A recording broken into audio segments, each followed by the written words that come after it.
Welcome to the Addison Gallery of American Art. I'm Tamara Vishai, host of the art history podcast, The Lonely Palette, and throughout this 3-episode series, your guide to the Addison, as we celebrate its 90th anniversary by looking at some of the most important and provocative objects in the museum's collection.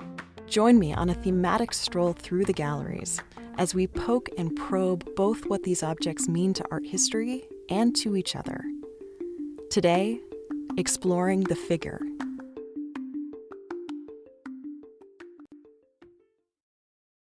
In my art, the Moroccan photographer Lalla Essaydi writes, I wish to present myself through multiple lenses. In short, I wish to resist stereotypes. You've probably seen her work before. She photographs female figures with their bodies covered in henna, a dye that temporarily pigments the skin, which is commonly used in ornate decorative patterning for celebratory events in India, the Middle East, and Northern Africa. The henna here is spelling out intricate, loosely rendered Arabic text, which then extends from the body to the rest of the image, acting like a transparent screen between the figure and us. And this use of text as a kind of decorative veil is particularly resonant in one of her most famous images, Les Femmes de Maroc, Grande Odalisque from 2008, where she adopts the same pose and coquettish audience-facing glance as its namesake, the famous Orientalist painting, Grande Odalisque, by Jean-Auguste-Dominique Ingres, which you've also probably seen before. And you've probably also heard of Orientalism before, but even so, here's a quick refresher. In the context of art history, Orientalism refers to a period in the 19th century of Western fetishization of non-Western, and particularly Middle Eastern and Northern African imagery and symbolism, in what can only be described as a pretty essentializing and paternalistic way. And it resulted in, for our purposes, 2 key things: utterly gorgeous paintings, and the flattening, and yes, stereotyping, of entire cultures. You've also probably heard of this before. There's an awful lot of it in art history. Plenty of perspectives have been elevated over others. Plenty of narratives have been inadvertently flattened. And little by little, we're seeing artists like Lalla Essaydi address this. While the exploration of Orientalism and how problematic we all recognize it to be hasn't done anything to lessen the value of an Ingres painting, it certainly helped to reframe it. And it's evolved the way that we, as an audience, process the art we see hanging on museum walls. Because there's a lot that goes into experiencing any painting. There are multiple lenses. Any single artwork is going to resonate with and be interpreted by an artist and any number of larger societal contexts and individual perspectives, experiences, and identities. Essaydi, just as an example, is a woman, a Muslim, a photographer, a scholar of art history. And because of this, her photograph isn't static. It feels like an evolution. And with multiple lenses, inevitably come contradictions. For example, she presents an Islamic woman both veiled and revealed by Arabic text. She's not covered with verses from the Quran. These are words from Essaydi's own journal, musings on personal freedom and identity. Meanwhile, she is at once referencing, respecting, and rejecting the version of herself as depicted by an Orientalist French painter. Quote, ultimately, she writes, I wish for my work to be as vividly present and yet as elusive as woman herself, not simply because she is veiled or turns away, but because she is still in progress, end quote.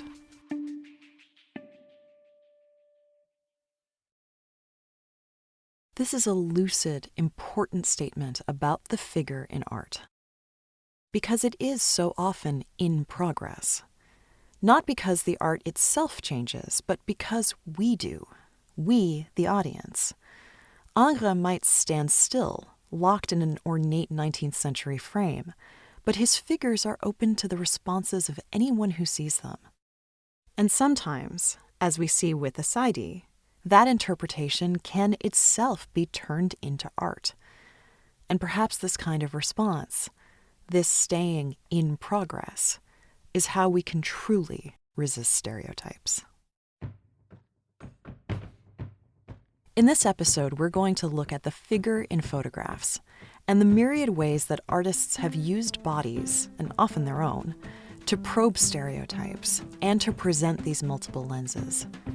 We're going to explore the idea, which is so ubiquitous it's practically a cliché, that art history has been created by a Western male gaze.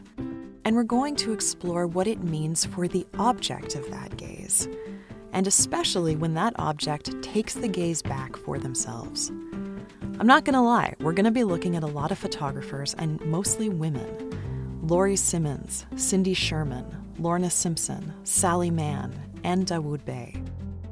Like Lalla Essaydi, they're altogether artists who have grabbed the handlebars of narrative, of stereotypes, and of multiple lenses full force, and are showing their audiences what this newfound control means to them. So let's start with Laurie Simmons. Simmons is an artist who, in her own words, is less a photographer than an artist who uses photography. She is a core member of the Pictures generation, a group of artists from the 1970s, lumped together by critics, as they so often are, because of their use of photography as a means of pushing the boundaries of conceptual and postmodern art, rather than, you could say, the medium of photography itself. And it's true, her work is less about refined photographic technique than the exploration of how to exploit a medium that we're predisposed to trust and allow it to lie to us. After all, photographs appear to document reality, and, quote, "I was excited," she said, "by the idea that a photograph could lie," end quote.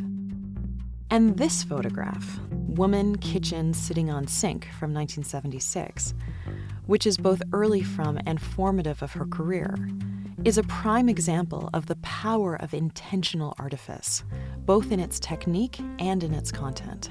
And the content is a doll, playfully and unsettlingly arranged in a dollhouse scene, and is a classic example of her early style. In her retelling, Simmons was a young art school graduate in the early 1970s looking for freelance commercial photography work, and in order to get a job working for a toy company catalog, she began photographing dollhouse furniture. The job never panned out, but she was smitten with the artistic possibilities. And here we see a classic 1950s housewife sitting on a sink, engaged in the performance of her domestic duties. But the authenticity of the scene can't help be questioned, given how artificial it all is. It is a doll, after all. It's beautiful and perfect in the way that anything poured into a mold can be perfect. This isn't even a kitchen, it's a playset. It's pure simulation. It's not a photograph that's documenting reality. It's the playful exploration of a medium that is participating in the artifice. And this figure, the stereotype of elegant 1950s femininity, like the character of June Cleaver, is both venerated and subverted. The artificiality of it highlights how damaging this kind of fiction could be to the women conscripted into making it real. As Simmons wrote, quote, "I was simply trying to recreate a feeling, a mood, a sense of the 1950s that I knew was both beautiful and lethal at the same time," end quote. The prescribed role is unveiled as a playful, pristine, and dangerous fantasy.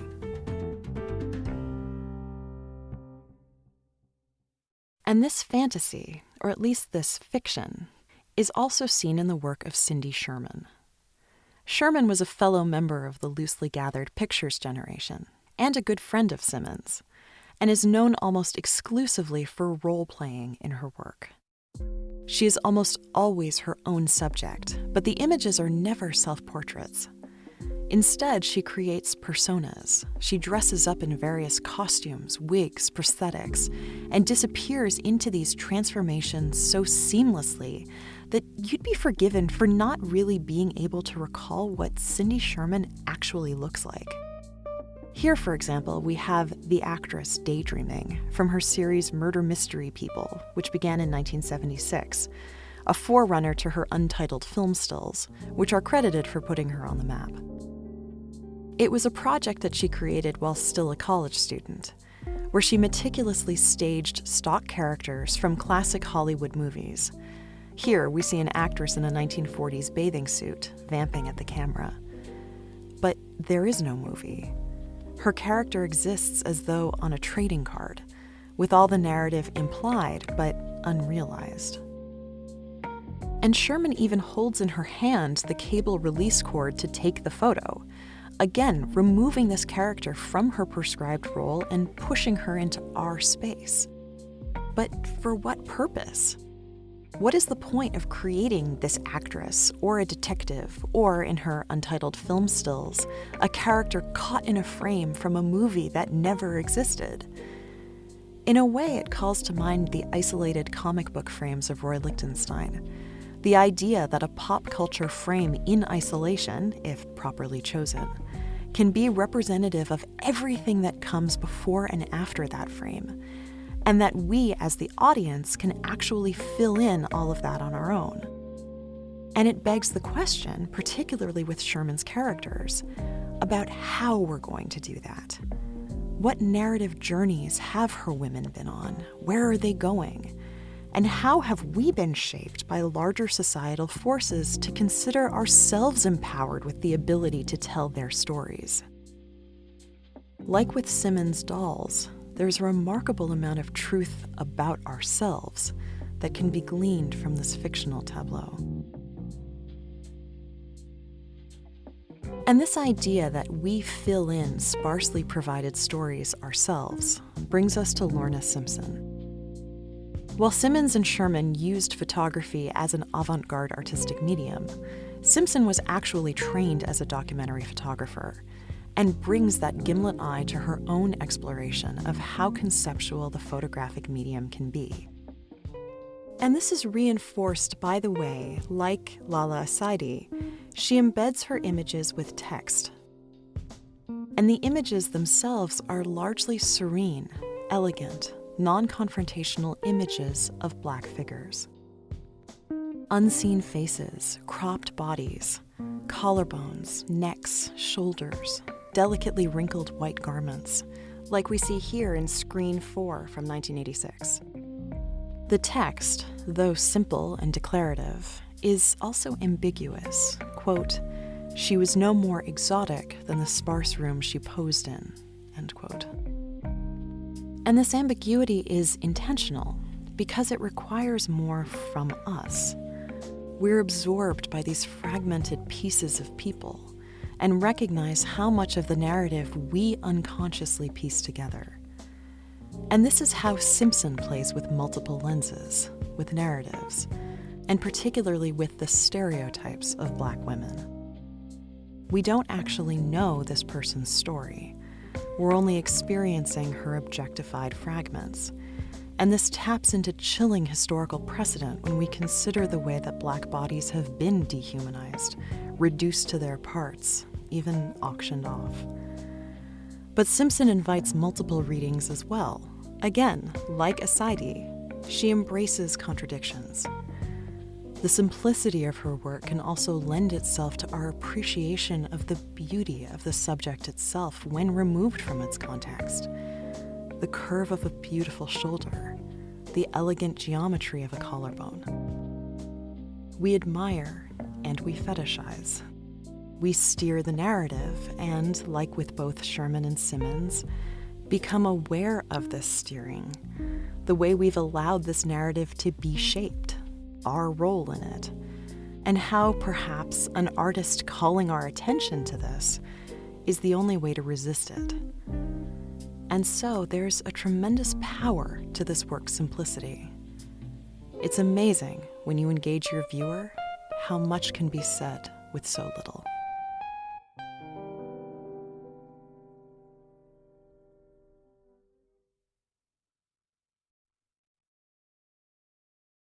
Onward to Sally Mann. Again, here we have another photographer without formal photo documentary training.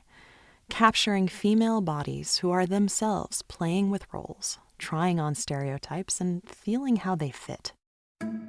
Mann hit the scene with an emphasis in her work on motherhood, creating beautiful, liberated images of her children, and particularly her daughters, as they teetered on the edge of their own girlhoods, probing womanhood with their toes. Mann manages to both capture the innocence of childhood and subvert it, pointing out the way that innocence itself is a fiction, and touching on the moments of anxiety, insecurity, and bravado that come hand in hand with adolescence. In The New Mothers from 1989, we see girls confronting the camera, prickling with attitude. One stands in a brazen contrapposto, resting a hand on the stroller that holds her doll. The other, younger, parroting her sister, protectively holds her doll with her other hand on her hip, vamping, again, over her sunglasses, borrowing from Cindy Sherman's Starlet. The image is both adorable and weirdly unsettling. The role of mother is clearly pure artifice to them, yet the authenticity of these girls caught so vulnerably in their prepubescence is almost startling to behold. This photograph, taken by their own mother, is a striking account of the way little girls imagine and process the idea of motherhood, contrasting their instinctual nurturing — they do take care of their dolls after all — with their artificial play acting. This is what it is to be a mother. It's as though Mann is aware, in her maternal wisdom, that the fun you have playing with stereotypes when you're young only makes it even more fun to smash them as you get older. And these ideas, our complicated relationship with stereotypes, the plurality of perspectives, and the subversion of the gaze, bring us to our final photographer, Dawoud Bey. Bey was gifted a camera at the age of 14 by his godfather and immediately took to the streets, pouring himself into what is now called street photography, a style of documentary that captures the unvarnished compositions of life being lived, those deliberate, specific details that speak for a larger whole. And it was important to Bey to turn his camera on lives that are historically underrepresented in the art world, and certainly in art history, where Black figures, if represented at all, have almost exclusively been relegated to the background, or representative of a flattened trope. When Bey moved from the street into the studio and began taking large-format single-subject portraits like this one from 1992 of a performer and composer named Alva Rogers, he brought with him into the studio not only this exquisite eye for details that speak volumes, but a desire to capture this woman in all the human complexity that had so long been denied of Black subjects in art. Where Simpson deliberately withholds identity in favor of an audience-guided narrative, Bey revels in the specificity of this woman, shown in a diptych, one looking away, inward, private, the other making eye contact, direct, confident, and welcoming. Both images are consumed by her billowing black hair and the photographic precision of her features, revealing the incredible attention to detail required to make a snapshot of a woman in progress feel so spontaneous. Alva is a Black woman, beautifully representative of her multiple immutable identities, and also more than their sum. To resist stereotypes is to resist being cast into a narrative that flattens, either by means of dehumanization or veneration. This woman is no less or more than she's always been. Her dimensionality is a product of her details, some of which Bey is uniquely capable of capturing, and so many others that she keeps to herself. And who among us would choose to see ourselves any differently than that? It's a funny thing, the gaze, as though it can ever be objective, as though it's ever possessed by someone who isn't themselves captured by their own human insecurities, by the way they've been shaped by the world, as though it can ever fully capture the subject in its sights. And it's funny, too, the idea that someone who holds a camera somehow holds an arbiter of truth, of accuracy, when it's also just an easily manipulated tool, as vulnerable to subjectivity as the artist who operates it. And in this way, it's a fundamental necessity for art history to take a look at these photographers, and countless others, and appreciate how deftly, subtly, overtly, they're calling out this idea of a singular and omniscient gaze, and how much humanity and depth they're injecting into a discourse that is, and will always mercifully be, in progress.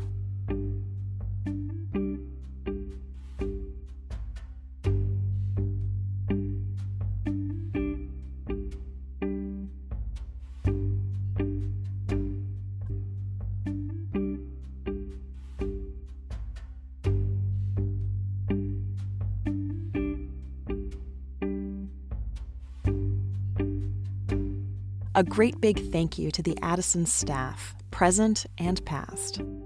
You can find these episodes as they're being released, beginning in May 2021 on the Lonely Palette feed and at the Addison Gallery of American Art's website, where you can also see all of the images and find more information about Learning to Look, the Addison at 90, which runs through fall 2021.